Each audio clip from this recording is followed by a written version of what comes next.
What's up? I'm back. This is gonna be a short segment, kind of gonna compare Star Wars, Lucy, and Jean Grey from the X-Men. This video was inspired because on my Lucy video, I saw someone say when I think I in my Lucy video I said no superhero can beat Lucy, right? So then someone else comes with Jean Grey can beat Lucy, and this is symbolic of what I'm talking about and what we're trying to change with Ohm. Yeah, Jean Grey could beat Lucy, of course. This is science fiction, so you could make anything. I could make up a character who just blinks and the whole universe gets destroyed. That's nice. Is it creative? No, that's up to debate. But the true purpose of science fiction is supposed to be to inspire you with possibilities that are real. So the reason why I like Star Wars so much was because when George Lucas made it, he made it in such a way where the Jedi's were accessing a force that's there already, that anyone has access to. The Jedi's are just naturals at it, and and then they were trained how to do it. So even if they were natural, if they had no training, nothing would have happened. If that makes any sense, right? They would have went away and they would have been a regular person. That's more closer to how things are in real life than just saying I'm born as a mutant and I don't have to get any training. I'm just boom, born like that. Even when you see people like Captain America, Spider-Man, who their blood changes from either getting bitten by a spider or taking a drug, that's actually more real. So when you see Lucy coming in, yeah, her blood actually went through changes which transformed the whole body.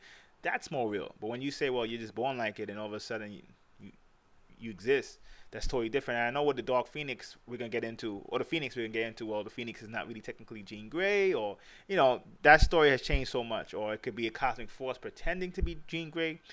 Even if that's the case, if you say it's a cosmic force pretending to be Jean Grey, when we look at things from Ohm, we look at it from a more realistic standpoint.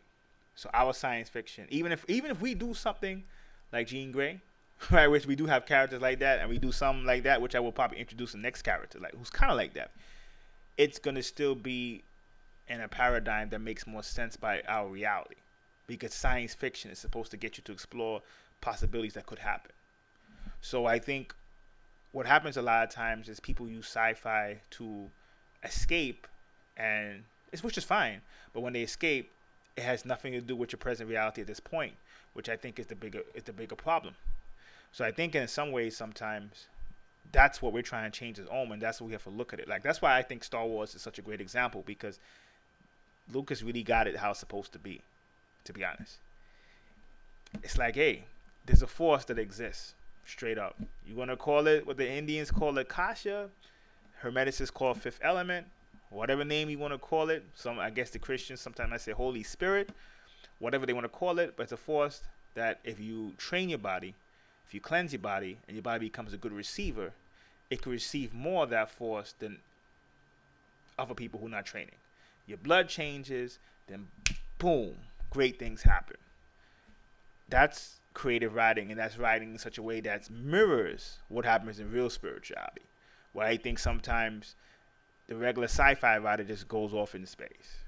And I think at times that's why even in the writing community, I mean, nobody says it, but let's keep it real, like most of the best writers, none of them are really considered sci-fi writers, because when you're a sci-fi writer, they put you in sci-fi because you're almost basically saying, all right, listen, I know you can make stuff up, which is cool, nothing wrong with fiction, but then you can make stuff up in such a way that it wouldn't even be anywhere near plausible in the real world, which then hurts your writing style, because you don't really have to care about dropping clues. You don't really have to care about themes, to be honest. Like if you say, what's the theme of Superman, Fantastic Four, what's the theme? Up in the air.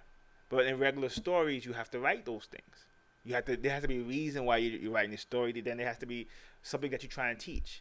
And that's a good story. So I think sometimes when you say, oh, Jean Grey could beat up Lucy, yeah, she can, but that's still lazy writing at the end of the day. And to be honest, when a person really gets to access the superconscious mind, which the creators of Lucy didn't really talk about, but when they really access that, even the things that they perceive as coming in Jean Grey, or characters like that, will pale into comparison, to be honest. The interesting thing about sci-fi is we approach science fiction, or we make science fiction in our animal minds. So that really means in order to get into true consciousness, to true reality, your mind has to be transformed, right? So you do yoga, Kabbalah to transform your mind. So when your mind is transformed, and then you did the sci-fi, imagine how much more powerful the sci-fi would be. See, that's what people not really realizing. Sci-fi we have right now is based on animal minds for the most part. I mean, there's some occultists who have done sci-fi, I would assume, but I'm just talking about the traditional sci-fi. So it's going to be more limited. It's like when we do science. If your animal mind is doing science, you could get the right conclusions, the right information, right? You could draw the right conclusions, get the right information, but it's still the animal mind doing it, so there's still going to be a limit. Science fiction is no different.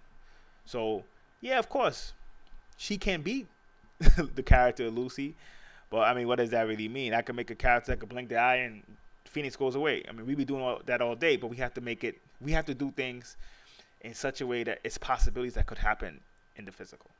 And not just could happen in the physical. At least that your logical mind can draw the conclusion of it happening. Because that's the thing. It doesn't really have to mean, well, somebody could fly. I mean, man, you could do yoga for 30 years and just levitate after 31st year. Levitating and flying is two different things. But if you levitate, then you say, damn, it's possible next person could fly. So it's a possibility that even if you can't do it, you could directly connect the dots and then just say, well, I have to do the work. It's like climbing the highest mountain. Anyone can climb it, but you may look up and say, I don't want to do all that work. That's the difference. That's what real sci-fi is supposed to be. So I hope that helps. Till next time. Peace.